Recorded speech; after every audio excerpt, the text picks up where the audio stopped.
বিরতির পর স্বাগত।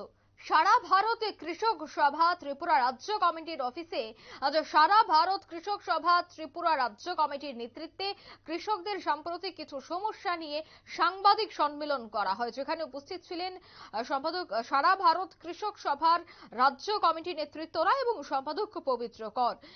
আজকের এই সাংবাদিক সম্মেলনে মূলত রাজ্যের যারা কৃষকরা রয়েছেন সেই কৃষকদের যে কিছু সমস্যা রয়েছে ইতিমধ্যেই সেই সমস্যাগুলি মূলত তুলে ধরা হয়েছে। যেহেতু সামনেই রয়েছে নির্বাচন, তাই নির্বাচনের প্রাক মুহূর্তে কিন্তু আবারও বিভিন্ন ইস্যুতে সরব হতে দেখা গেল বাম সংগঠন নেতাদের। আজ দেখা গেছে যে সারা ভারত কৃষক সভার রাজ্য কমিটির উদ্যোগে সেই সাংবাদিক সম্মেলন, সেখানে সরকার কে কটাক্ষ করে বিভিন্ন ইস্যুকে তারা হাতিয়ার করে আজ বিভিন্ন বক্তব্য রেখেছেন, বিভিন্ন ইস্যুকে তারা সংবাদ মাধ্যমের মুখোমুখি হয়ে তুলে ধরেছেন। মেলার মাঠ স্থিত তাদের যে মূলত কার্যালয় রয়েছে, রাজ্য কার্যালয়, সেখানে এই সাংবাদিক সম্মেলনটির আয়োজন করা হয়েছে। সমস্যার নিরসনেই নেতৃত্বদের আজকের এই সাংবাদিক সম্মেলন বলে জানা যাচ্ছে।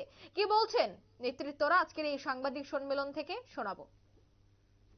56 ইঞ্চি সিনা যিনি বলতেন, ওনাকে নরেন্দ্র মোদীকে নথি স্বীকার করতে বাধ্য করেছেন কৃষি আইন বাতিলের মধ্য দিয়ে।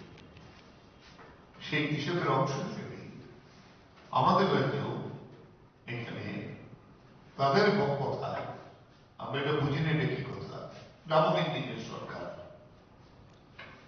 2018 থেকে চলছে।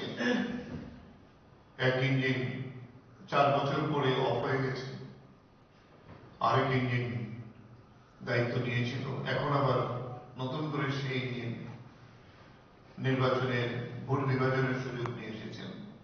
কিন্তু আমরা বলবো 6 বছর।